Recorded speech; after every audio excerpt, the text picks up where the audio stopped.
তুমি যখন বলো আমাকে কেন নামাজ পড়তে হবে, আমার নামাজ আল্লাহর কেন এত দরকার, তোমার কোনো কিছুরই আল্লাহর প্রয়োজন নেই। এই নামাজ কোনোভাবেই তার উপকারে নয়। আল্লাহ এমনকি বলছেন যখন কোনো কিছুই থাকবে না, চলো কোরআন থেকে একটা উদাহরণ দেই। যখন এই মহাবিশ্বে কিছুই থাকবে না, চলো কয়েক সেকেন্ডের জন্য আল্লাহর গৌরব নিয়ে কথা বলি। সম্প্রতি বিশ্বকাপ চলার সময় আমি কাতারে ছিলাম।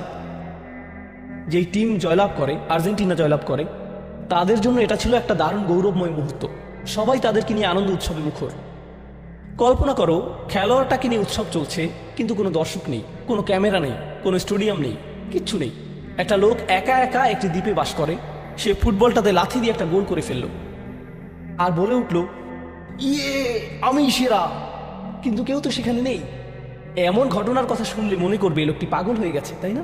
গৌরব পেতে হলে গৌরব করার মতো একদল দর্শক থাকতে হবে। স্বীকৃতি পেতে হলে একদল মানুষ আশেপাশে থাকতে হবে যারা স্বীকৃতি দিবে।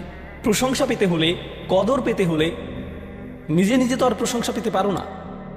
এমন কেউ থাকতে হবে যে তোমার জন্য এই প্রশংসাটা করবে। কিন্তু আল্লাহ বলেন, কুল্লু মান আলাইহা ফান ওয়া ইয়াবকা ওয়াজহু রাব্বিকা যুল জালালি ওয়াল ইকরাম। তিনি বলেন সব কিছুই ধ্বংস হয়ে যাবে এই ধরাপৃষ্ঠের, তথাপি তোমার রবের চেহারা থেকে যাবে। আল্লাহই একমাত্র সত্তা, যিনি তখনও মহিয়ান এবং গরিয়ান।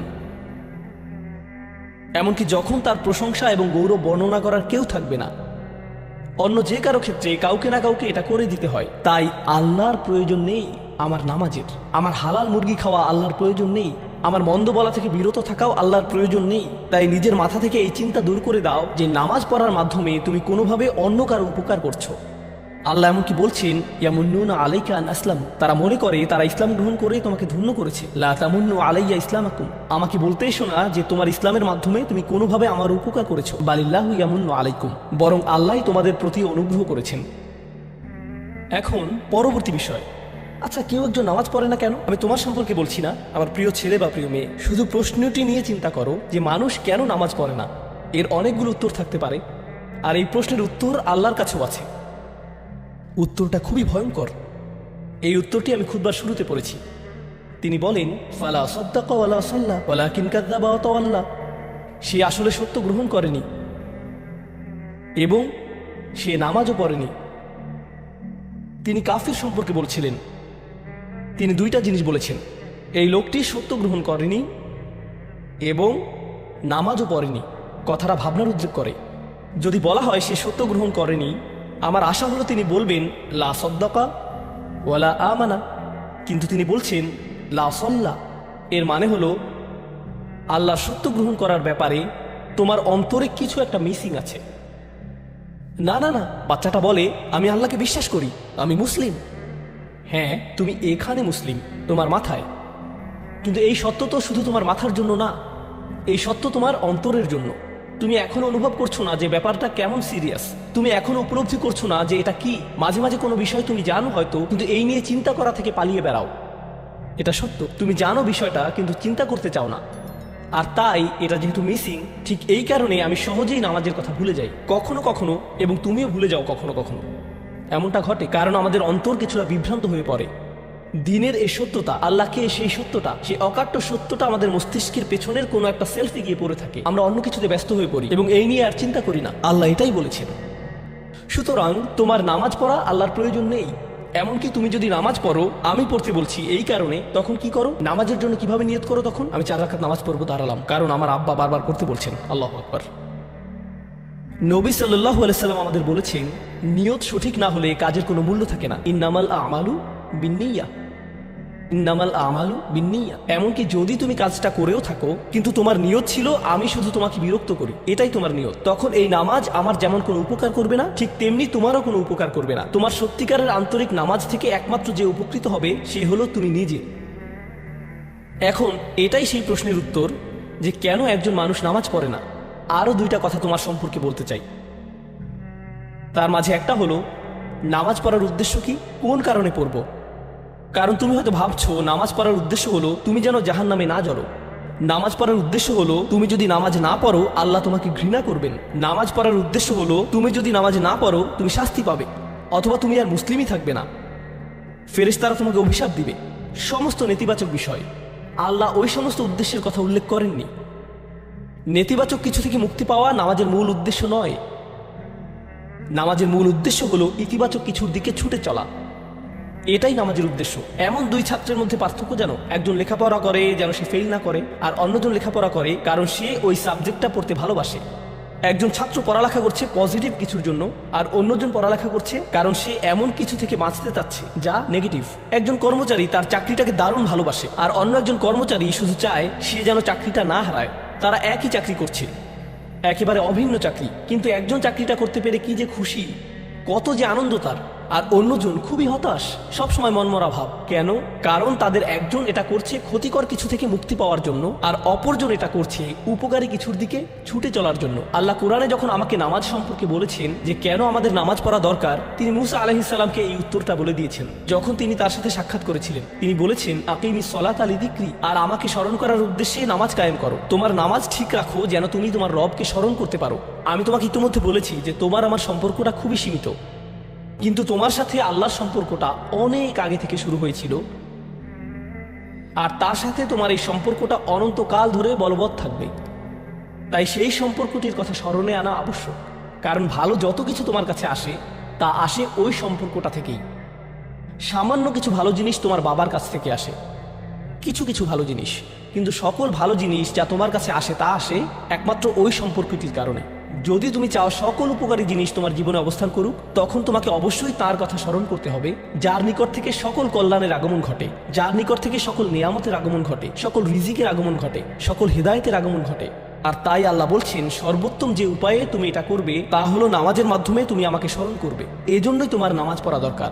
আচ্ছা, পরিশেষে এজন্যই তোমার এটা করা উচিত, কিন্তু তুমি এটা করছো বলেই সঠিক নিয়ত সহকারে আল্লাহ বলছেন কেবল এখানেই শেষ নয়, এর কিছু উপকারিতাও আছে। কিছু ভালো জিনিস তোমার পথে আসবে যখন তুমি সত্যি সত্যি আল্লাহকে স্মরণ করবে। যখন তুমি আল্লাহকে স্মরণ করবে যেভাবে তিনি চান সেভাবে, আর যে উপায়ে তিনি চান তা হলো এই নামাজগুলোর মাধ্যমে। তুমি যদি এটা করতে পারো, আল্লাহ বলছেন, ইন্না সলাতা তানহা আনিল ফাহশাই ওয়াল মুনকার। এমনকি এই আয়াতেও ওয়ালা যিকরুল্লাহি আকবার, তিনি বলছেন নামাজের মধ্যে এই উপকারটি আছে যে এটা তোমাকে অশ্লীলতায় পড়ে যাওয়া থেকে রক্ষা করবে। কারণ অশ্লীলতা তোমার চারপাশে বিরাজমান, আর আমি প্রিয় পুত্র তোমাকে এটার সম্মুখীন হওয়া থেকে রক্ষা করতে পারবো না। অশ্লীলতা তোমার ফোনে, অশ্লীলতা তোমার স্কুলে, অশ্লীলতা তোমার বন্ধুদের মাঝে, অশ্লীলতা ঈদের অনুষ্ঠানে, যখন কোনো কর্নারে গিয়ে বন্ধুদের সাথে আড্ডা দাও, অশ্লীলতার উপস্থিতি তুমি সর্বত্র দেখতে পাবে। প্রতিবার যখনই তুমি অশ্লীলতার দিকে এগিয়ে যাবে তোমার অন্তর ক্ষতিগ্রস্ত হয়ে পড়বে।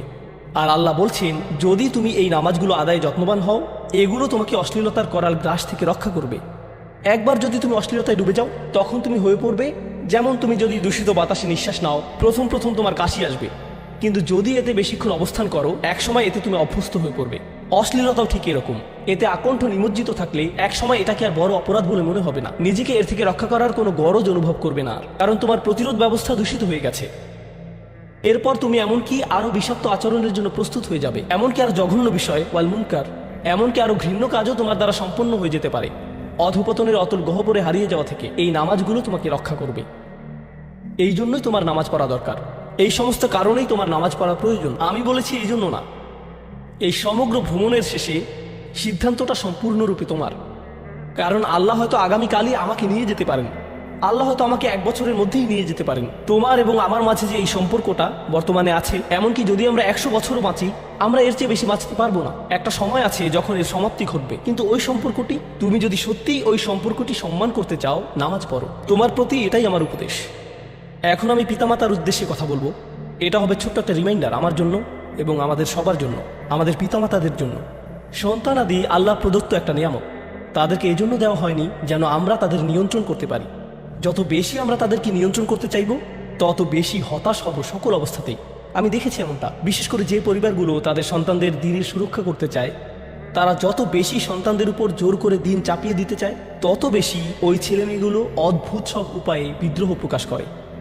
কারণ যে বিষয়টা আল্লাহ চান আপনি তাদেরকে প্রদান করুন, আপনার ছেলে মেয়েদের কাছে আপনার যে সুযোগ আছে সেটা তাদেরকে আপনার আদেশ নিষেধ মানতে বাধ্য করার জন্য নয়। সুযোগটা এই জন্য দেওয়া হয়েছে যেন আপনি তাদেরকে এমন সব বিষয়ে চিন্তা করাতে পারেন যা শুধু আপনার পক্ষেই চিন্তা করানো সম্ভব। তাদেরকে এমন সব বিষয়ে পছন্দ করাতে পারেন যা শুধু আপনার পক্ষেই পছন্দ করানো সম্ভব। আপনার বাচ্চাটা বাস্কেটবল পছন্দ করে কারণ সে আপনাকে বাস্কেটবল খেলতে দেখেছে। সে প্লে স্টেশন পছন্দ করে কারণ সে তার বাবাকে প্লে স্টেশনে খেলতে দেখেছে। এভাবে আপনি বাচ্চাটার অন্তরে কোনো কিছুর জন্য ভালোবাসা তৈরি করে দিতে পারেন, কারণ আপনি যেরকম আপনার পক্ষে এটা করা সম্ভব। আর যখন বাচ্চাদেরকে বলতে থাকেন তোমার হোমওয়ার্ক করো, তোমার হোমওয়ার্ক করো, আপনার সন্তানের বয়স যখন 40 হবে সে তখন বলবে না আমি হোমওয়ার্ক ভালোবাসি, কিন্তু 40 বছর বয়সেও সে বলবে আমি বাস্কেটবল ভালোবাসি, আমার বাবা সবসময় বাস্কেটবল খেলতেন। আপনি যা ভালোবাসেন তা ট্রান্সফার হয়ে তার কাছে চলে যায়, আর যা করতে বলেন তা প্রত্যাখ্যাত হয়ে যায়। এমনটি আপনার ক্ষেত্রেও ঘটেছিল। আপনার ছেলে মেয়েদের কথা ভুলে যান, আপনার নিজের বাস্তবতাও এটাই। আপনার বাবার কিছু কিছু জিনিস যে আপনি এখনো পছন্দ করেন তা ভালোবাসার মাধ্যমে আপনার নিকট ট্রান্সফার হয়েছিল, আর আপনার বাবার ওই ব্যাপারগুলো আপনি অপছন্দ করতেন যা তিনি জোর করে আপনাকে গিলাতে চেয়েছিলেন। এখানে উপবিষ্ট প্রত্যেকের বাস্তবতা এটাই, শুধু সেগুলোই গ্রহণ করেছি যেগুলো ভালোবাসার মাধ্যমে হস্তান্তরিত হয়েছিল। ঠিক এই ইশারাটাই আমাদের পিতামাতাদেরকে দেয়া হয়েছে সূরাতুল ইসরার এই আয়াতে, রব্বির হামহুমা কামা রব্বায়ানি সগীরা। রব্বায়ানি মানে যখন তারবিয়া ব্যবহার করা হয় একটি চারাগাছ বড় করার জন্য, আপনাকে চারাগাছটির যত্ন নিতে হবে, এর সযত্নে প্রতিপালন করতে হবে। গাছটির প্রতি চিৎকার চেঁচামেচি করলে তো হবে না, তাড়াতাড়ি বড় হও, তাড়াতাড়ি লম্বা হও। আপনার একে সময় প্রদান করতে হবে। অনেক সময় পোকামাকড় এসে এর পাতাগুলো খেয়ে ফেলতে চাইবে, আপনাকে তখন পোকামাকড় সরিয়ে দিতে হবে। কখনো কখনো একটু কঠোর আচরণ করতে হবে, শুধু অতটুকুই যেন পোকামাকড়গুলো দূর হয়ে যায়। এরপর আবারও এতে পানি দিতে হবে। আমাদের বাচ্চাদের সাথে আমাদের উদাহরণটা ঠিক এমনই। ঠিক এই কারণেই আমরা আমাদের মাতা পিতার জন্য এই দোয়াটা করি। আমি দোয়া করছি আল্লাহ যেন আমাদের সন্তানদেরকে হিদায়াত দান করেন, যা শুধু তার পক্ষেই দেওয়া সম্ভব। দোয়া করছি আল্লাহ তাদের অন্তরে ইস্তিকামা প্রদান করুন, যেন তারা তাদের জীবনে সঠিক সিদ্ধান্ত নিতে পারে। আরও দোয়া করছি আল্লাহ তাদেরকে ইব্রাহিম আলাইহিসসালামের দোয়ার মতো করুন, যা তিনি আমাদের সবার জন্য করেছিলেন, রব্বি জাআলনি মুকিমাস সালাতি ওয়া মিন যুররিয়াতি। হে আমার রব, আমাকে সালাত কায়েমকারী বানান এবং আমার বংশধরদের মধ্য থেকেও। আল্লাহ তাআলা এখানে উপস্থিত পিতামাতাদেরকে আমাকে সহ সবাইকে এমন দৃষ্টান্তে পরিণত করুন যে আল্লাহকে ভালোবাসে এবং যে নামাজকে ভালোবাসে, যেন আমাদের ছেলেমেয়েরা নামাজের প্রেমে পড়ে যায় আমরা যেভাবে নামাজকে ভালোবাসি তা দেখে। বারাকাল্লাহু লি ওয়া লাকুম ফিল কুরআনিল হাকিম ওয়া নাফা'নি ওয়া ইয়্যাকুম বিল আয়াতি ওয়া যিকরিল হাকিম।